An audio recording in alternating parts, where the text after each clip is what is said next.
रामायण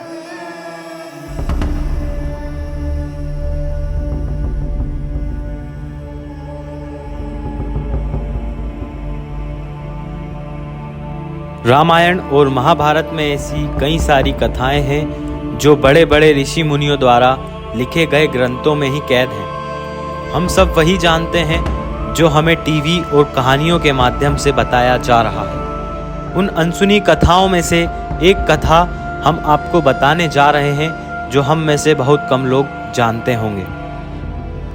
नमस्कार, एक बार फिर से अनसुनी कहानियाँ में आपका स्वागत है। आज हम फिर से आपके लिए एक अनसुनी दिलचस्प पौराणिक कथा लाए हैं। हमें उम्मीद है आपको ये कथा पसंद आएगी। हम सब ने बचपन से टीवी और कहानियों के माध्यम से यही जाना था कि सोने की लंका का निर्माण रावण के द्वारा कराया गया था। पर आपको ये सुनकर हैरानी होगी कि सोने की लंका का निर्माण रावण ने नहीं बल्कि किसी और ने करवाया था। तो चलिए जानते हैं आखिर सोने की लंका किसने बनवाई थी और रावण के पास ये लंका कैसे पहुंची। एक बार माता पार्वती को महसूस हुआ कि महादेव तो देवों के भी देव हैं। सारे देव तो सुंदर महलों में रहते हैं, लेकिन महादेव शमशान में। इससे तो देव की प्रतिष्ठा भी बिगड़ती है। उन्होंने महादेव से कहा, आपको भी महल में रहना चाहिए। आपका महल तो इंद्र के महल से भी उत्तम और भव्य होना चाहिए। माता पार्वती ने जिद पकड़ ली और कहा, अब तो ऐसा महल चाहिए जो तीनों लोक में कहीं ना हो।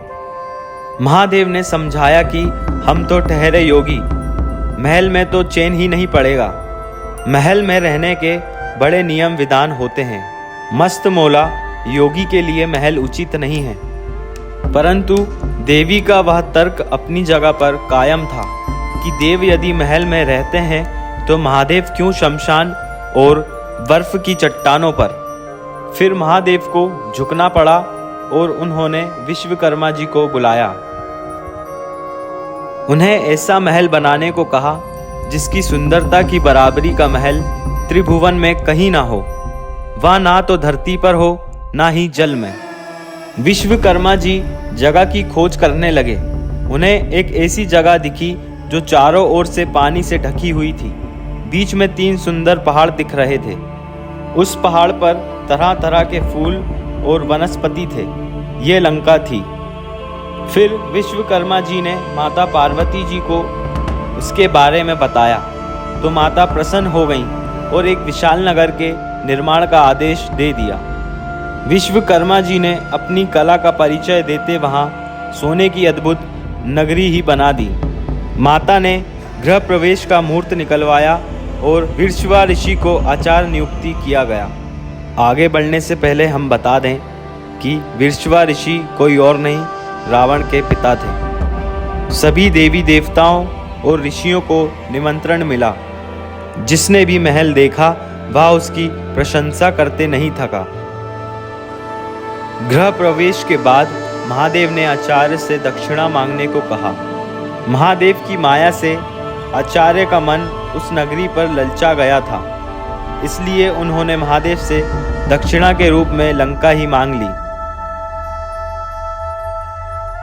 फिर महादेव ने विश्रवा को लंकापुरी दान कर दी। पार्वती जी को विश्रवा की इस बात पर बड़ा ही क्रोध आया। उन्होंने क्रोध में आकर श्राप दे दिया कि तूने महादेव की सरलता का लाभ उठाकर मेरे प्रिय महल को हड़प लिया है। मेरे मन में क्रोध की अग्नि धधक रही है। महादेव का ही अंश एक दिन इस महल को जलाकर कोयला कर देगा और उसके साथ ही तुम्हारे कुल का विनाश आरंभ हो जाएगा। कथा के अनुसार विश्रवा से वही पुरी पुत्र कुबेर को मिली, लेकिन रावण ने कुबेर को निकालकर लंका को हड़प लिया। श्राप के कारण शिव के अवतार हनुमान जी ने लंका जलाई और विश्रवा के पुत्र रावण, कुंभकर्ण और कुल का विनाश हुआ। श्री राम की शरण में होने से विभीषण बच गए। तो इस तरह महादेव और माता पार्वती जी के द्वारा बनवाई गई सोने की लंका रावण तक पहुंची थी। मुझे उम्मीद है आपको वीडियो पसंद आई होगी। वीडियो कैसी लगी नीचे दिए गए कमेंट बॉक्स में ज़रूर बताएं। और हाँ, वीडियो को लाइक करें और अपने दोस्तों के साथ शेयर करें। दोस्तों फिर मिलेंगे एक नई अनसुनी पौराणिक कथा के साथ। जब तक के लिए इस चैनल को सब्सक्राइब करना ना भूलें।